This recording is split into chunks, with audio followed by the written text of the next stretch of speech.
주님의 안식의 시간에 오신 여러분들을 환영합니다. 이 시간은 조금은 평소와 다른 말씀을 준비해봤습니다. 여러분 혹시 현미밥 좋아하시는 분 계신가요? 손 들어보세요. 이렇게 많으면 안 되는데 이게 의도와 좀 벗어나네요. 예. 이제 현미밥을 좋아하시는 분이 보통 이렇게 많이 안 계시잖아요. 근데 대부분 흰쌀밥, 먹기 좋은 흰쌀밥을 좋아하는데, 근데 현미밥이 건강에 좋다는 거는 누구나 다 알고 있어요. 근데 오늘 현미밥 같은 말씀을 들려드리도록 하겠습니다. 이제 흰쌀밥은 맨날 먹으니까 현미밥도 가끔씩 필요할 것 같아요. 그래서 오늘 말씀 천천히 꼭꼭 마음속에서 씹어서 드시길 바라겠습니다. 작년 초에 시작되었던 코로나 사태가 끝을 모르고 지금 벌써 1년이 넘게 지속되고 있죠. 이렇게 코로나 사태가 장기화됨에 따라서 우리 신앙 상태도 한번 점검해 볼 필요가 있다라고 생각이 되었습니다. 나의 신앙은 제대로 잘 가고 있는지, 특히 이제 온라인 예배를 많이 드리다 보니까 교회에 가고 싶어도 갈 수 없고, 나 스스로 뭔가 주도적으로 신앙생활을 하지 않으면은 진짜 얼마든지 나태해질 수 있는, 신앙적으로 나태해질 수 있는 그런 환경 가운데 저희가 있는 요즘입니다. 그나마 요즘 최근 들어서 백신 접종이 시작되어서 작은 희망이 보이기 시작했죠. 우리 심재권 장로님이 오늘 맞으셨는데, 그리고 이렇게 제한적으로나마 오프라인으로 다시 예배를 드릴 수 있게 되어서 참 다행인 것 같습니다. 어쨌든 요즘 같은 시대는 사단이 우리를 두고, 우리 신앙을 두고 키질을 하는 시기라고 생각이 들었어요. 키질이 뭔지 아마 아시는 분은 아실 거고 모르시는 분은 모르실 것 같은데 이따 설명드리겠습니다. 그래서 키질에 관한 설교를 하려고 마음을 딱 먹고 있었는데, 그때 마침 김대상 목사님께서 키질에 관한 설교 말씀을 저한테 올려주셨어요. 어떻게 텔레파시가 통했는지. 그래서 그 말씀을 듣고 나서 야, 이거다. 예. 그래서 제가 그 주제를 정했고, 기왕하는 거 목사님께 그 설교 자료를 받아가지고 제가 약간 편집해서 이렇게 오늘 시간을 준비하게 되었습니다. 지금 나오는 내용들은 다 김대성 목사님께서 만드신 내용들입니다.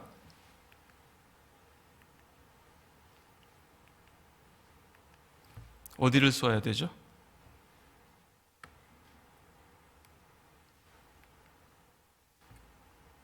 넘어갔나요? 제목을 보시면은 흔들림이 시작되었다라고 되어 있는데요. 여기 나와 있는 이 장면이 오늘 설교 내용 전체를 요약하고 있는 장면입니다. 뭐 하고 있는 장면입니까? 이게 키질이에요, 키질. 이게 채죠, 채. 채 가지고 이렇게 흔들면은 그 곡식은 남고 가라지는 떨어지게 되어 있습니다. 이게 키질인데, 이 키질하는 그 채 속에 들어있는 사람들이 우리입니다.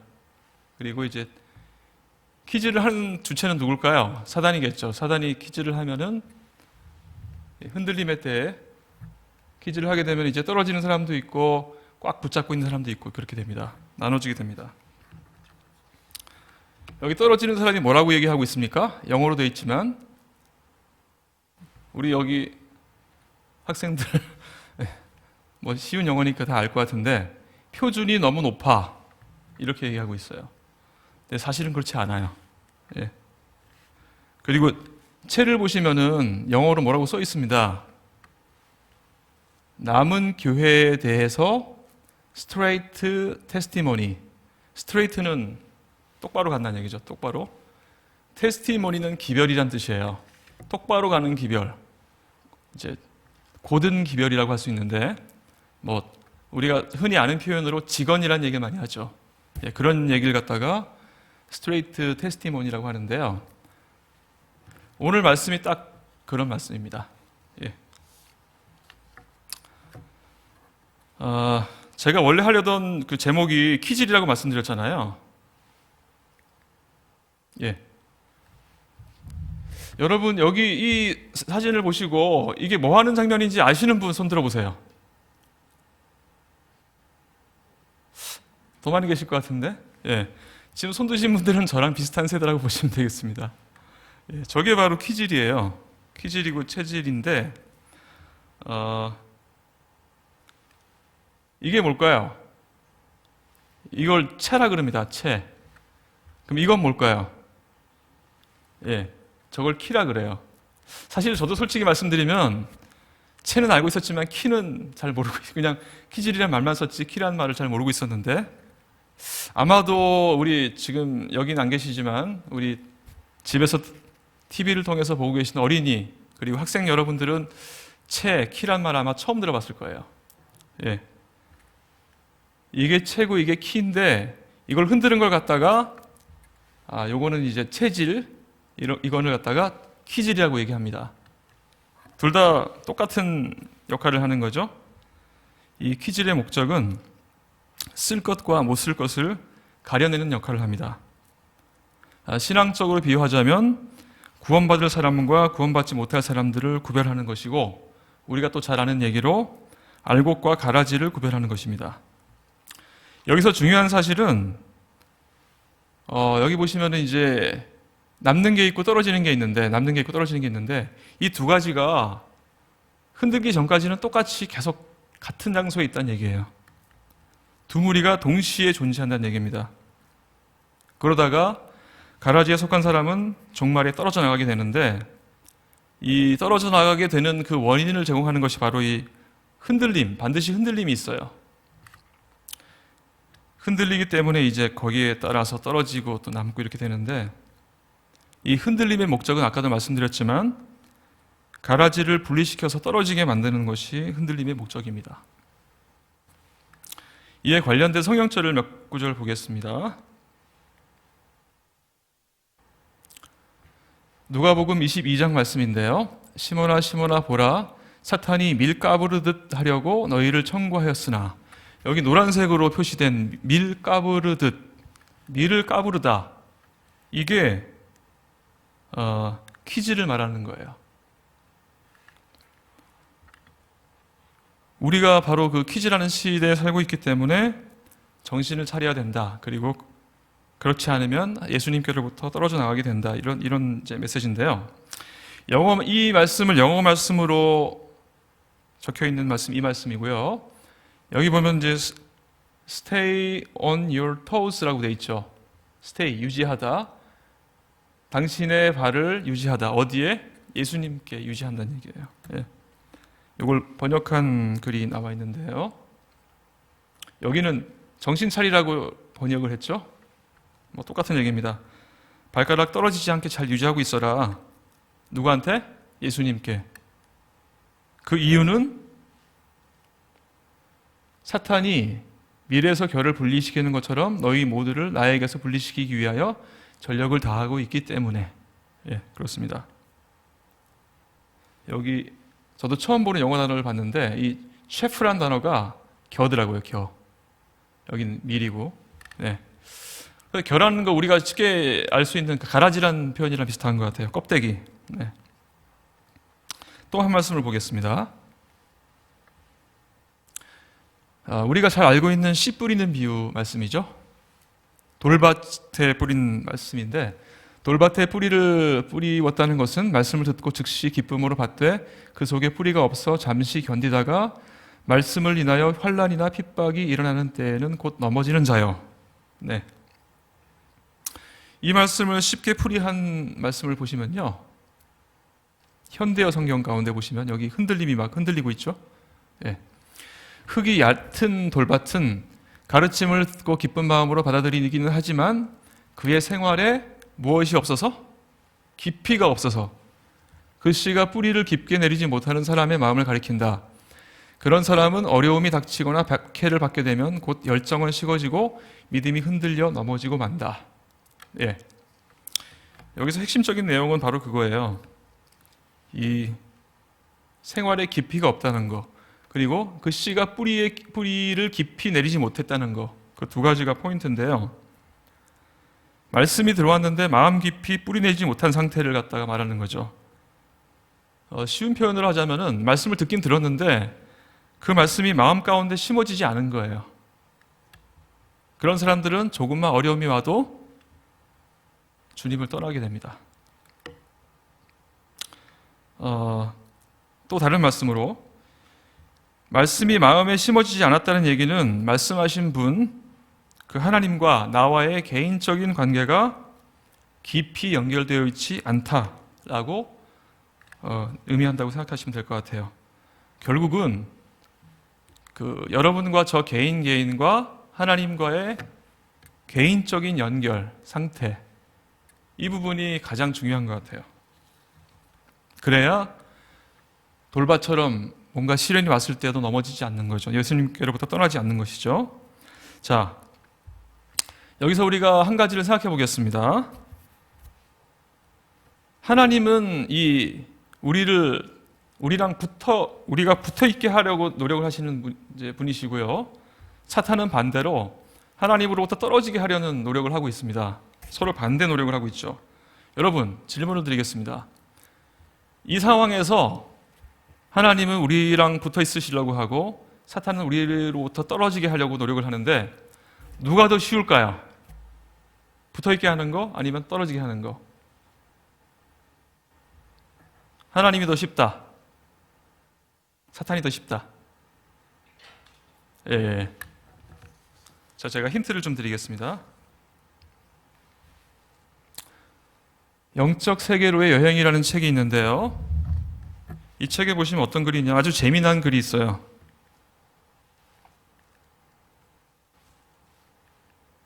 네. 여기는 이제 창조주 하나님의 입장입니다. 창조주 하나님은 말이죠, 거짓말을 못할 뿐더러 아주 결정적인 약점이에요. 그는 그분의 말을 사람들로 하여금 믿게 하기 위해서 사람들의 감정과 생각을 통제하거나 흔들지 않습니다. 강제 못하시는 분이기 때문에. 사람들이 창조주의 진실을 믿고 그것을 스스로 받아들이기를 원하지요. 예. 하나님 입장에서 상당히 불리할 수밖에 없는 조건이에요. 하나님의 특징 때문에. 자, 그렇다면 사탄은 어떨까요? 거짓말 해요. 주특기예요, 주특기. 그리고 사람들로 하여금 그들의 인생에 있어서 중요한 결정을 할 때 자신들의 감정에 의지하도록 교묘하게 꿰지요. 영들은 인간들의 마음을 그릇된 생각으로 가득 채우지요. 그러면 사람들은 자연스럽게 그런 것들을 받아들이고 앞으로도 계속 그렇게 해 나가죠. 예. 이 말씀 보니까 누가 유리합니까? 사탄이 절대적으로 유리해요. 예.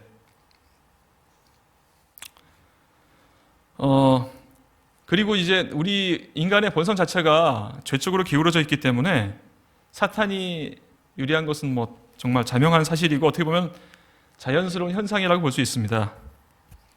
그리고 또 한 가지는 저도 마찬가지지만 사람들의 특징 가운데 하나가 뭔가 눈에 보이는 것을 잘 믿습니다. 보이지 않는 건 잘 믿으려고 하질 않아요. 그런데 성경은 이렇게 이야기를 합니다. 보이는 것이, 우리들의 돌아보는 것은 보이는 것이 아니요 보이지 않는 것이니 보이는 것은 잠깐이요 보이지 않는 것은 영원합니다. 예. 우리가 믿기 좋은 보이는 것들은 잠깐이고 우리가 믿기 어려운 보이지 않는 것들은 영원하다, 이렇게 표현하고 있습니다. 이 지혜로운 사람들은 보이지 않지만 보이지 않는 영적 세계를 더 중요시하겠죠. 자, 그림을 하나 보여드릴게요.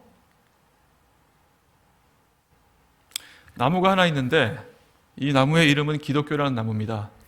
우리는 눈에 보이는 나무만 볼 수 있어요. 하지만 이 밑에 뿌리는 볼 수가 없어요.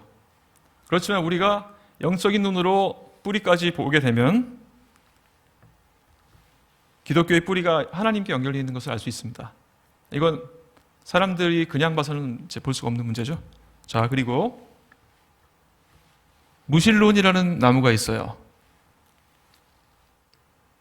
다양한 종교들이 있습니다. 이 뿌리는 누굴까요? 보이지 않지만 우리는 사탄이라는 것을 알 수 있습니다. 기독교라는 나무의 뿌리는 하나님, 나머지는 사탄. 보이진 않지만 영적인 눈으로 봤을 때 우리는 그 뿌리를 알 수 있습니다. 자, 그렇다면 사탄이 어떤 전략을 피하는지를 한번 살펴보겠습니다. 인간을 멸망으로 인도하는 사탄의 전략. 이것도 아주 재밌는 그림이에요.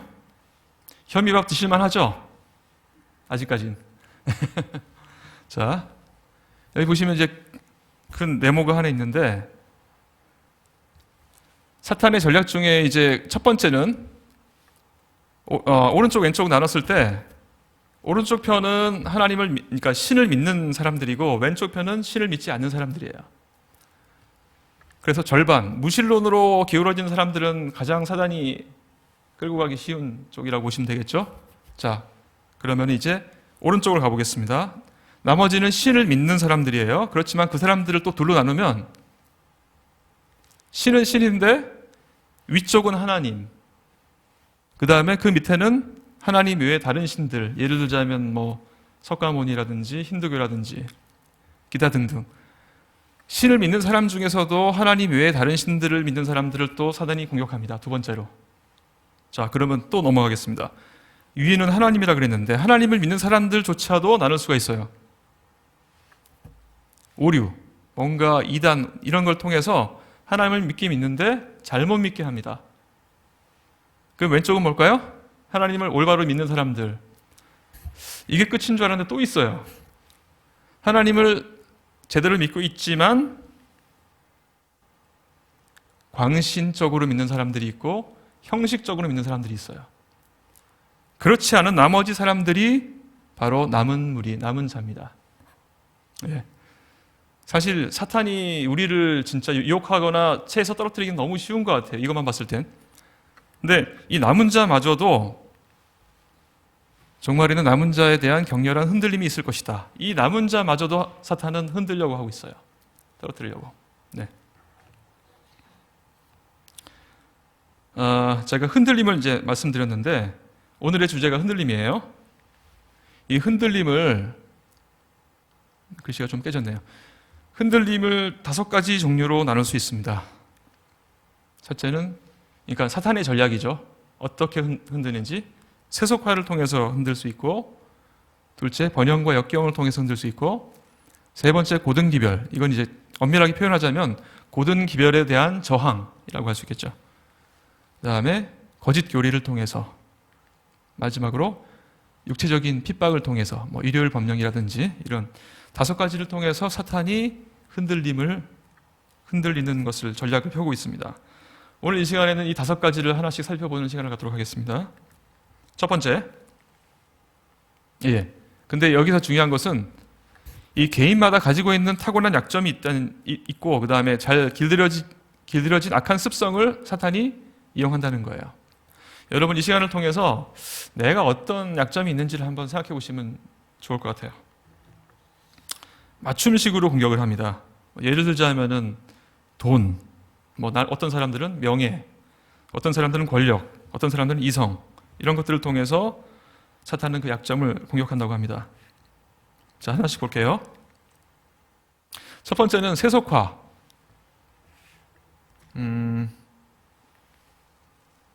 재물, 쾌락, 친구, 탐욕, 명예욕 등등. 이제 사용하는 도구는 TV, 스마트폰, 컴퓨터, 노래방, 스포츠 등등. 이거 딱 보니까 다 우리가 좋아하는 거예요. 그게 심각한 문제라는 거죠. 이 다른 전략도 그렇지만 이 첫 번째 세속화 전략이 제가 볼 때는 우리들한테 가장 취약한 부분인 것 같습니다. 성경 말씀 볼게요. 한 사람이 두 주인을 섬기지 못할 것이니 너희가 하나님과 재물을 겸하여 섬기지 못하느니라. 누구든지 세상과 벗되고자 하는 자는 스스로 하나님과 원수되게 하는 것이라. 세상은 교회를 체질하고 교인들의 순수성을 시험하는 도구이다. 탐심과 이기심과 돈을 사랑하고 세상을 사랑하는 마음, 이러한 악은 하나님의 백성들 사이에서 희생의 정신을 파괴하고 있다. 그것은 부지중에 그들을 사로잡았다. 제일 마지막 말씀 제가 강조하고 싶은데, 부지중, 우리가 거의 모르는지 아는지 이런 상황 속에서 우리를 사로잡고 있는 것이 바로 이 세속화라는 것인데요. 좀 자세하게 보겠습니다. 예. 여기 이 세속화의 도구들을 통한 사탄의 전략 가운데 어떤 사상을 갖다가 갖고 있는지 한번 볼게요. 무신론 사상, 신이 없다고 생각하는 거죠. 그 다음에 영혼 불멸 사상, 영혼이 멸하지 않는다. 영혼 불멸 사상은 요즘에 웬만한 영화 보면 다 나오죠. 예. 진화론 사상, 예. 뭔가 경쟁을 통한 이런 것들. 유물론 사상, 물질 중심의 그런 사상들이죠. 아까 말씀드렸듯이 우리는 이런 것들을 TV나 스마트폰 이런 것들을 보면서 아무 생각 없이 보다 보면은 진짜 나도 모르게 부지 중에 이런 생각들이 우리 머릿속에 들어가서 우리 머릿속을 지배할 수 있다는 겁니다. 그것이 참 무서운 점들이죠. 그 내용들을 좀 더 자세하게 보면은 향락주의, 쾌락주의, 물질 만능주의, 부도덕, 폭력 이런 것들이죠. 그래서 이런 것들에 대비해서 우리 김대성 목사님이 처방을 주신 게 있어요. 우리 김대성 목사님께서는 PC에다가 이렇게, 잘 안 보이시죠? PC를 켜면 Ask God before everything, 그러니까 모든 것을 하기 전에 하나님을 찾으라라고 이렇게 딱 뜨게 만드셨다고 합니다. 여러분도 한번 해보시면 좋을 것 같아요.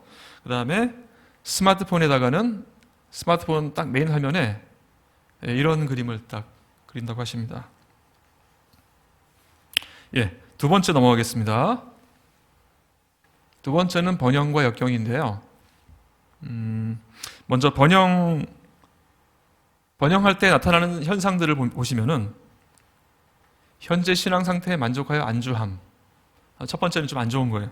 두 번째는 더 큰 번영을 위해서 신앙을 떠남. 이런 사람들 참 많죠?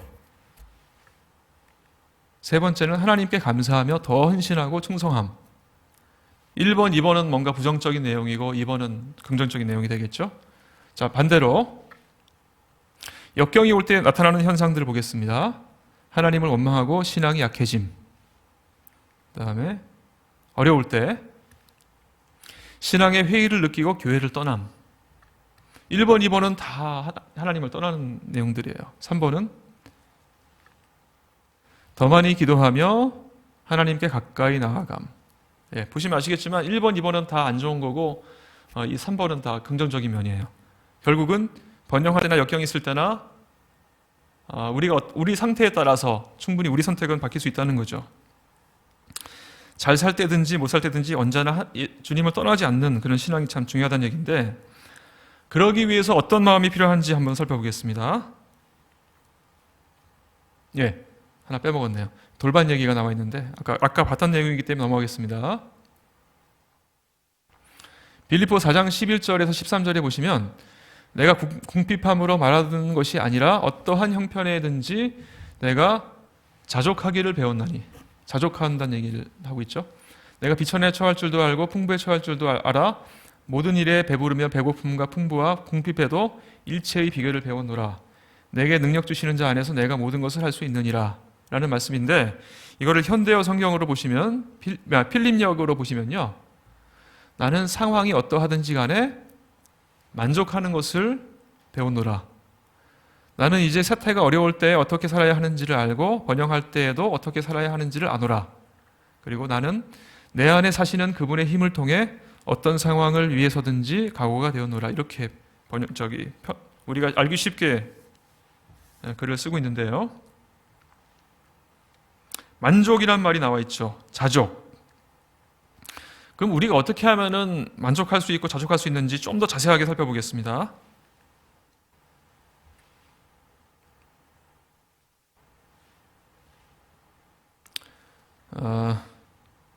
남은 무리의 흔들림이라는 책을 보시면요,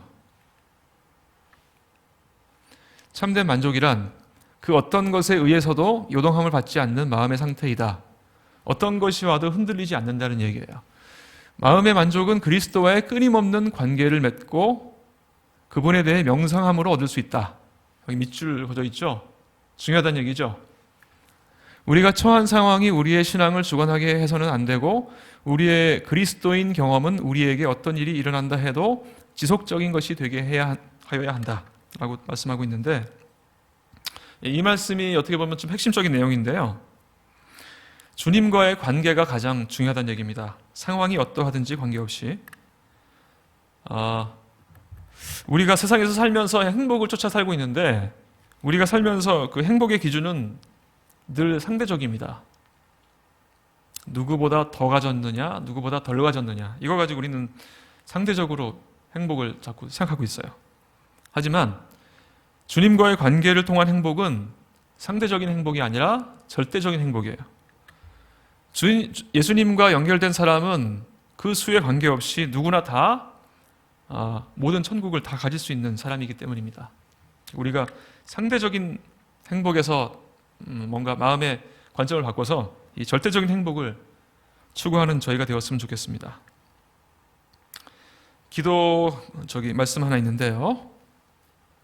잠언 30장 8절에 보시면 나로 가난하게도 마옵시고 부하게도 마옵시고 오직 필요한 양식으로 내게 먹이시옵소서라고 기도문이 있는데, 사실은 너무 가난하거나 너무 부유하거나 하면은 우리 신앙에는 그렇게 도움이 되는 것 같지는 않아요.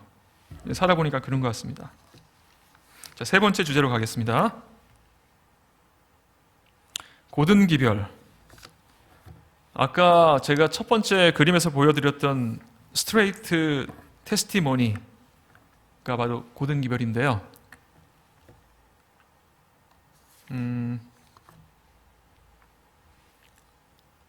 예레미야 32장에 보시면은 그들이 교훈을 듣지 아니하며 받지 아니하고, 이 고든기별은 사람들이 이렇게 싫어해요.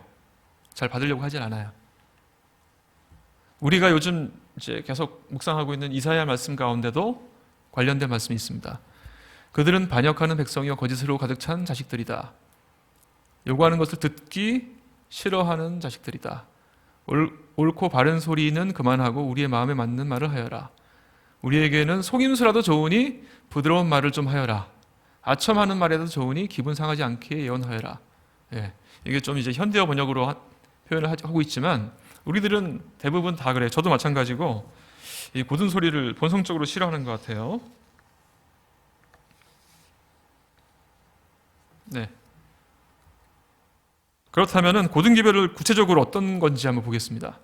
고든기별의 말씀은 죄를 회개하라라고 하는 말씀, 죄된 습관을 버려라, 겸손하라, 희생하라, 복음을 전하라, 네, 그리고 하나님 말씀에 순종해라. 이런 내용들이 이제 고든기별의 내용들인데, 이런 말씀들을 우리가 들었을 때 대부분 이렇게 좀 많이 배척하는 경우가 많이 있죠. 요즘 이제 설교에 대해서 사람들이 어떤 설교를 좋아하는지 조사를 해봤어요. 현대 교인들이 좋아하는 설교의 경향. 첫 번째는 은혜스러운 위로와 격려의 설교. 뭔가 듣고 있으면 따뜻해지는 그런 설교 말씀. 저도 참 좋아하는데, 두 번째는 재미있고 편안하고 부담 없는 설교. 뭔가 재미나는 설교들. 자, 세 번째는 뭘까요? 둘 다 아니면 짧고 간단한 설교. 이 세 가지를 사람들이 좋아한다고 하는데, 제가 가만히 생각해 보니까 제 설교는 이 세 가지 하나도 안 들은 것 같아요. 네. 어쨌든 그렇습니다. 그래서 여기 보시면은 말씀 가운데 크게 외치라. 목소리를 나팔같이 날려 내 백성의 허물을 그 죄를 고하라. 네, 제일 마지막에 보시면은 그것을 경멸하는 사람들이 있다라고 돼 있죠. 예. 우리는 이런 고든기별이 왔을 때 그것을 무시하지 말고 깊이 가슴 속에 새기면서 반성할 필요가 있을 것 같아요. 사실 어떻게 보면 오늘 제가 드리는 말씀도 이런 고든기별일 것 같은데, 여러분 어떠세요? 좀 그래도 생각했던 것보다 좀 드실만하지 않으세요? 예. 말씀 안 하시는 분들은 그러신 걸로 하겠습니다.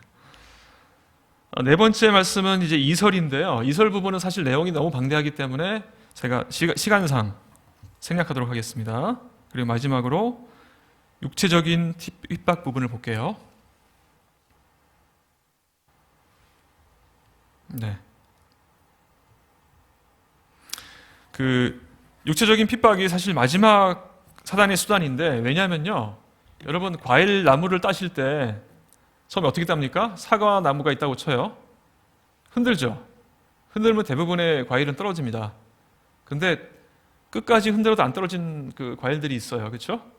그때 어떻게 합니까? 막대기를 가져와서 이렇게 치죠. 똑같아요. 사단이 우리를 흔들다가 마지막에 아무리 흔들어도 떨어지지 않으면 결국 막대기를 씁니다. 마지막 사탄의 최후의 전략이 되겠죠. 근데 이 말씀을 어떻게 거꾸로 뒤집어 보면은 우리에게 핍박이 아직 없다는 얘기를 다른 말로 하면 아직은 끝이 아니다 라고 생각할 수도 있을 것 같아요. 성경 말씀 보겠습니다. 마태복음 5장 말씀 가운데 핍박받는 자는 복이 있나니 욕하고 핍박하고 거짓으로 너희를 거스려 악한 말을 할 때는 복이 있나니 하늘에서 너희의 상이 큼이라. 그 다음에 우리가 핍박하면 대표적으로 아주 딱 떠오르는 인물 있죠. 이 사람보다 성경상으로 아마 핍박을 많이 받은 사람 없는 것 같아요. 바울. 고린도후서에 보시면은 뭐 옥에 갇히기도 하고 매도 수없이 맞고 죽을 뻔하였고 매도 맞고 태장으로 맞고 돌로 맞고 파선되고, 진짜 고생을 제일 많이 한 사람이 아닌가 역대 그렇게 생각이 되는데요. 다음 말씀 보시겠습니다. 세계 정복 음모라는 제목의 책인데 그 내용을 보시면 유대인 시온 의정서라고 되어 있습니다. 이게 1990년도에 나온 출판된 책이지만 실제 내용은 130년 전에 기록된 것이라고 합니다. 근데 그 내용들이 지금 그대로 이루어지고 있어요. 어떤 내용인지 보겠습니다.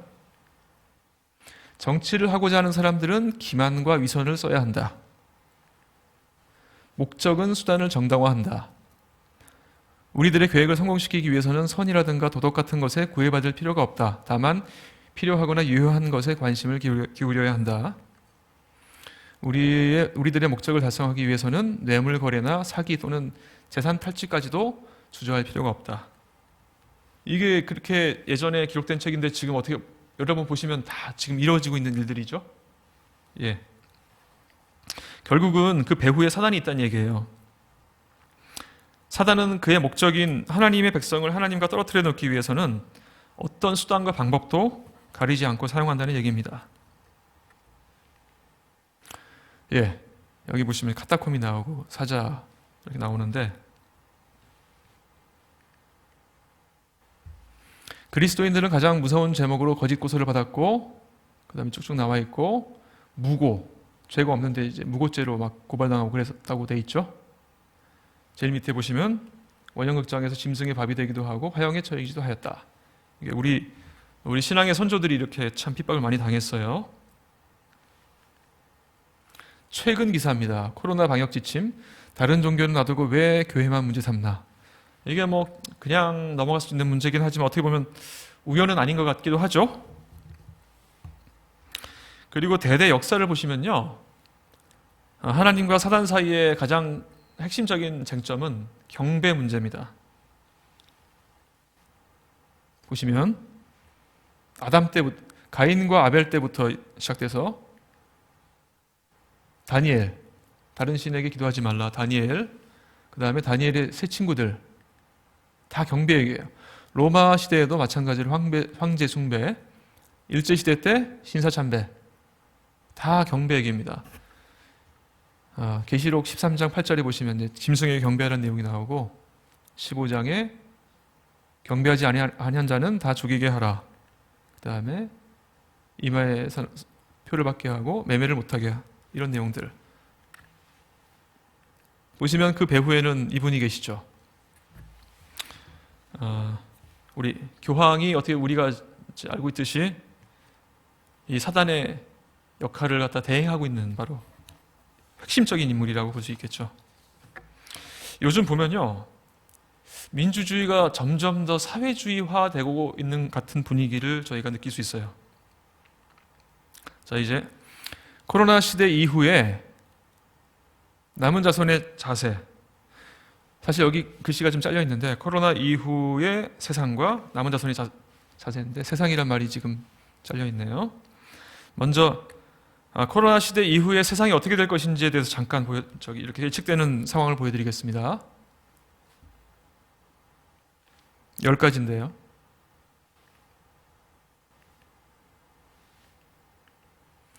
세계를 통합하며 통제와 감시 사회를 만들어가고 있다. 사회주의 중심의 세계 단일 정부로 가고 있다. 이걸 쭉 보시면서 두 가지 단어가 압축됩니다. 쭉 보세요. 경제가 피폐해지면서 생존을 위해 국가를 유지하게 된다. 코로나 현상이 장기화되면서 국민은 국가에 종속될 것이다. 결국 이제 백신 얘기도 나와 있어요. 백신도 강요될 것이며 백신을 회피하면 요주의 인물이 된다. 그다음에 일단은 사회주의의 주적인 기독교가 핍박의 대상이 된다. 결국 개신교는 천주교와 연합하게 되고 모든 종교가 하나로 통합된다. 사탄이 이 전략을 쓰고 있죠. 사탄은 마지막에 종교와 정치를 하나로 통합하여 다스릴 것이다. 마지막 공격 대상은 하나님의 계명을 지키는 남은 무리가 되겠죠. 마지막으로 다양한 흔들림 이후에 사탄의 마지막 공격 방법은 육체적인 핍박이다. 여기 길게 표시가 되어 있는데 지금 이 말씀들을 두 단어로 요약할 수 있어요. 통합 그리고 통제. 사탄의 전략은 통합과 통제인데 세계를 종교를 통해서 통합시켜요. 그렇게 해서 어떻게 합니까? 목표는 남은 무리를 통제하는 게 목표가 되겠죠. 그래서 우리는 이 사단의 전략을 잘 알고 대비를 해야 되는데요. 이제부터는 우리가 어떻게 하면 이런 상황들을 대비할 것인지를 말씀드리겠습니다. 마지막 사건들이라는 책에 보시면은 사탄은 다음과 같이 말한다. 음식과 의복의 부족에 대한 공부심 때문에 그들은 하나님의 율법을 범하고 세상과 연합할 것이다. 세상은 전부 나의 통치 아래 있게 될 것이다. 통제, 그렇죠? 네. 이제 요 밑에 글이 우리가 어떻게 대비할 것인지에 관한 글인데요. 우리가 그리스도를 위하여 고난을 당하도록 요청을 받는다면 우리는 어린아이가 그의 부모를 신뢰하듯이 그분을 신뢰하면 어디까지 갑니까? 감옥에까지 갈 수 있을 것이다. 지금은 하나님을 믿는 믿음을 개발할 때이다. 하나님을 열심히 믿게 되면 우리가 감옥까지 갈 수도 있습니다. 우리를 위한 최선의 길은 하나님과 밀접한 관계를 믿는 것이다. 계속 반복되고 있죠. 그분께서 우리가 진리를 위하여 순교자가 되기를 원하신다면 그것은 보다 많은 사람들을 진리로 인도하는 방편이 될 것이다. 라고 지금 글이 나와 있는데요.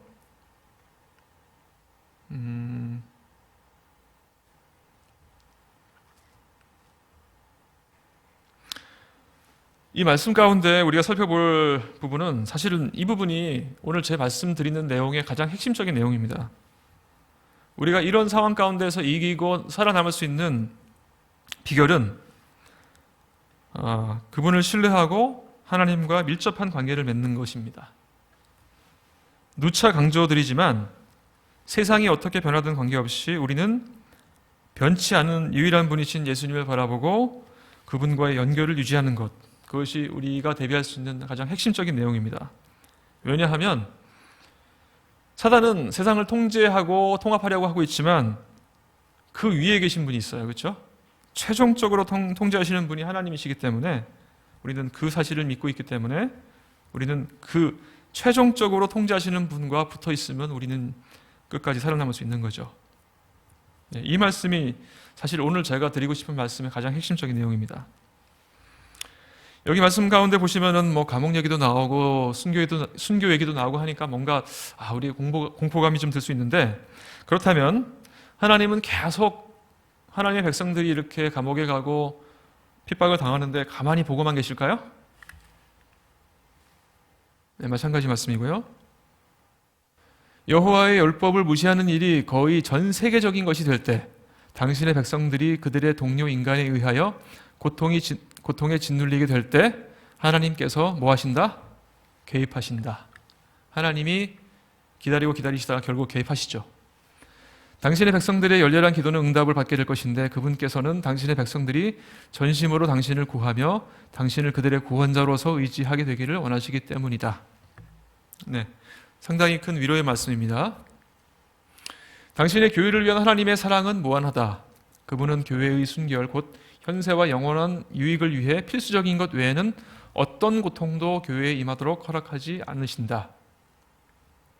쭉 넘어가서 시험과 시련을 통하여 교회에 가져다 주시는 그 모든 것은 당신의 백성들이 십자가의 승리를 세상 모든 곳에 전할 수 있는 더욱 심오한 경건과 힘을 얻도록 하기 위함이다. 도구로 쓰신다는 얘기죠. 네. 이런 단련을 통해서 하나님께서는 우리를 준비시키신다는 말씀 같아요. 자, 이런 말씀을 바탕으로 볼 때 기독교의 본질을 두 가지로 이렇게 생각할 수 있습니다. 기독교 신앙의 본질을 종말신앙과 순교신앙. 종말신앙은 깨어있으라, 예배하고 있으라, 생각지 않은 때 인자오리라. 끝이 있다는 얘기죠. 끝이 있고 끝이 가까이 왔다. 이거를 우리가 늘 생각하면서 살라는 얘기예요. 깨어있으라는 얘기죠.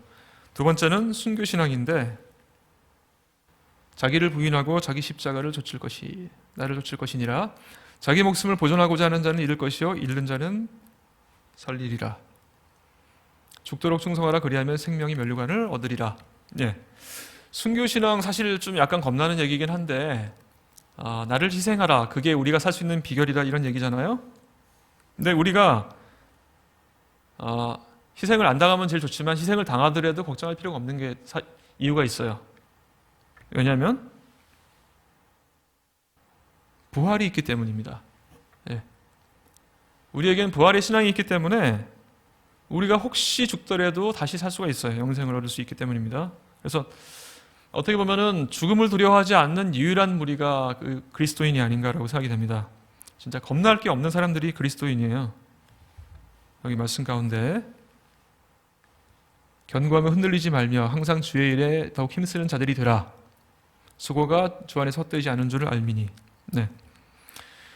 우리가 이런 부활신앙이 있기 때문에 사탄의 모든 시련에도 흔들리지 않을 수 있는 겁니다. 이런 모든 흔들림을 참고 견디고 한 사람들에게는 결국 마지막에 예수님의 재림이 있게 되겠죠.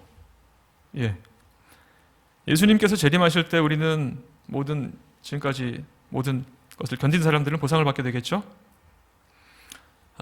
제가 가만히 생각해 보니까요, 요즘 코로나 세대를 봐도 그렇고 세상이 그렇게 많이 남은 것 같지는 않아요. 이렇게 공통적으로 아마 생각하실 것 같은데, 그래서 남지 않은 얼마 짧은 기간 동안 저희들이 예수님 안에 굳게 서야겠다라는 생각을 하게 됩니다. 여기까지가 우리 김대성 목사님을 통해서 제가 받은 메시지를 정리한 부분이고요. 그 다음에 간단하게 몇 말씀만 드리고 마치겠는데, 지금부터 드리는 말씀은 제가 개인적으로 체험한 얘기예요. 조금 저는 상당히 쇼킹했습니다. 이건데요. 제가 이제 작년 말이었을 거예요. 제가 밤 10시에 퇴근을 하는데 10시에 퇴근하려고 이제 주차장으로 가서 차 문을 열려고 하는데 차 문 사이에 뭐가 껴져 있는 거예요. 그게 이거였어요. 저는 처음에 신문처럼 보여가지고 누가 신문 무슨 전단을 갖다가 껴놨나 보다 싶어서 내용 확인하고 버리려고 했는데 펴보니까 내용이 이렇게 써 있는 거예요. 제가 원본을 가지고 왔습니다. 이겁니다. 이게 제 차에 껴져 있었던 그 신문인데 지금 앞면이 여기고 이 뒷면이 저쪽에 있는 건데요. 제가 이거를 딱 봤어요. 보고 깜짝 놀랐습니다. 처음에 딱 보고 안식일에 관한 내용이니까 당연히 우리 안식일 교단에서나 아니면 어디 교회에서 이걸 만들어서 배포했나 보다라고 생각했는데 아니더라고요. 여기 보니까 개신교회 원로 목사라고 돼 있어요. 개신교회가 어디예요? 일요일 교회를 말하는 거죠. 저희 교회에서 만든 신문이 아니었던 거예요. 저는 여기서 처음에 깜짝 놀랐고요. 그 내용을 보고 더 깜짝 놀랐습니다. 그러니까 엄밀하게 말씀드리면은 이분이 이제 저희 진리를 받아들이시고 안식일 기별을 받아들이신 다음에 그 개신교에 계신 분들을 향해서 이제 이런 메시지를 갖다가 던지신 건데, 호소하면서 여기 보시면은 여기 잘 안 보이실 텐데 10계명 회복 선교 센터라고 돼 있어요. 이 발행한 곳이 이소자 목사님이라는 분이 여기 또 이름이 나와 있고, 제가 알아보니까 저희 교회 그 진리횃불 센터랑 연결이 돼 있더라고요. 근데 이분들은 일요일 교회, 저 공식적으로 개신교회입니다. 그래서 개신교회에서 저희 교회 기별을 전하고 있는 분들이라고 보시면 될 것 같아요. 잠깐 내용을 소개를 잠깐 이제 보여드리면, 좀 더 첫 번째 페이지를 확대한 건데요. 일요일 예배 성경에 있는가, 이 제목이고, 여기 잘 안 보이시겠지만 뭐라고 되어 있냐면, 더 무슨 증거가 필요한가? 지금의 일요일 예배는 토요일 예배를 힘으로 변개시킨 로마 교황의 작품이고, 주일은 안식일을 인위적으로 변개시킨 로마 교황청의 10계명인 것을, 이렇게 표현이 되어 있어요. 그리고 이제 이 신문 그 뒤쪽에 보시면요, 후기가 나와 있거든요. 놀랍습니다. 성경대로라면 안식일 교회가 맞다. 그러나 이단이라고 취급을 받다니 이는 아이러니하다. 신학 공부를 한 사람으로 연구해 보기를 원한다. 그 다음에 군대 시절 안식일을 철저히 지킨 친구들 너무 편협한 고집불통으로 생각했었는데 이 글을 읽고 나니 그가 옳았다는 생각이 든다. 연구하기를 원한다. 네, 이런 식으로 표현을 하고 있어요. 진짜 머리를 한 대 탁 맞은 느낌을 제가 받았습니다. 우리가 전하지 않으니까 이제 저분들을 통해서 기별이 전해지는구나. 근데 제 생각에는 아마 저희가 전하는 것보다 이분들이 전하는 게 훨씬 효과가 더 좋을 것 같아요. 그렇겠죠? 예. 그리고 나서 제가 이 말씀이 떠올랐습니다. 먼저 된 자가 나중되고 나중된 자가 먼저 될 자가 많으니라. 예. 우리가 방심하는 사이에 다른 사람들이 밖에서 우리 자리를 대신 차지할 수도 충분히 있겠구나. 정신 차려야겠다. 그래서 사실 제가 오늘 이 말씀을 준비하게 됐고요. 네. 말씀은 사실 제가 다 전해드렸는데, 오늘 설교 내용을 들으시고 여러분 그 느낌이 어떠세요? 뭔가 좀 두려운 마음이 드시나요? 아니면 좀 불안하신가요? 근데 두려워하거나 불안해할 필요가 전혀 없습니다. 왜냐하면 정말로 중요한 것은 제가 쭉 말씀드린 그 사건들이나 환경이 아니에요. 환경이 어떠냐가 중요한 것이 아니라 우리를 구원해 주실 분과 나와의 관계, 그것이 가장 중요하기 때문에 사실 우리가 두려워할 필요가 없는 것이고요. 이렇게 한마디로 요약하자면 오늘의 결론, 키질에서 살아남으려면 결국 주님과 나와의 개인적인 관계가 굳건해야 한다. 이게 핵심적인 오늘 말씀이 되겠고요. 이 개인적인 관계를 굳건하게 하기 위해서 우리가 할 수 있는 방법들은 많이 있죠. 우리가 늘상 하고 있는 내용들인데, 매일매일 말씀을 통해서 말씀과 기도를 통해서 예수님과의 관계를 돈독하게 하는 것. 사실 우리가 그거 이외에 뭐 더 할 게 없어요, 사실. 예. 그렇게 한다면 우리가 걱정할 일은 전혀 없습니다. 나머지는 주님께서 다 알아서 해주실 문제이기 때문에, 우리가 두려워해야 할 유일한 것은 자칫 우리가 주님과의 연결이 끊어지지 않았을까, 이 부분만 제가 볼 땐 신경 쓰면 될 것 같아요. 오늘 현미업 같은 그런 말씀을 드렸는데, 여러분들에게 귀중한 살과 뼈와 살이 되었기를 희망합니다. 이 키질의 시기에 주님 안에 굳건히 끝까지 살아남으시는 모든 예문 성도 여러분들이 되시길 바라면서 말씀을 마치도록 하겠습니다.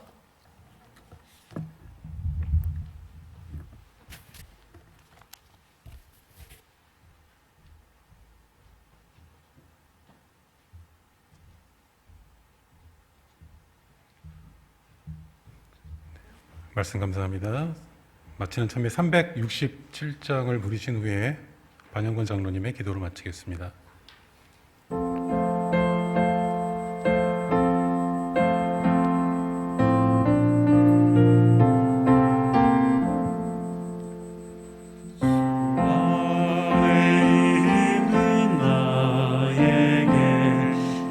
길 실비 있으랴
사랑의 하나님 아버지, 저희가 주님을 사랑하고 사랑한다고 얘기를 하지만 과연 마음을 다해 사랑하고 있었는지 이 시간을 통해서 살펴보게 되었습니다. 사탄이 저희를 하나님으로부터 떨어뜨리기 위해서 여러 가지 가진 방법을 통해서 애쓰고 있음을 저희가 배웠습니다. 또한 저희 스스로 힘으로는 그 사탄의 공격을 이겨낼 수 없음을 저희가 알고 있습니다. 또한 주님께 모든 것을 맡기고 주님과의 관계를 굳건히 할 때 저희들은 사탄의 공격으로부터 이길 수 있음을 배웠습니다. 저희를 당신의 품속에서 떨어지지 않을 수 있도록 주님께서 굳게 잡아주시옵고 저희들이 믿음을 강하게 하여 주시옵소서. 저희 마음 가운데 주님 사랑하는 마음을 가장 중요하게 생각하고 항상 그 마음을 간직하면서 감사하는 마음으로 살아갈 수 있도록 인도하여 주시옵소서. 저희 안식의 시간이 되었습니다. 이 시간을 통해서 주님과 더욱 긴밀한 관계를 유지할 수 있는 귀중한 시간을 가질 수 있도록 주님께서 저희와 함께 하시고 또 저희를 위로하시고 축복하여 주시옵기를 바라오며 사랑의 예수님 이름으로 기도합니다.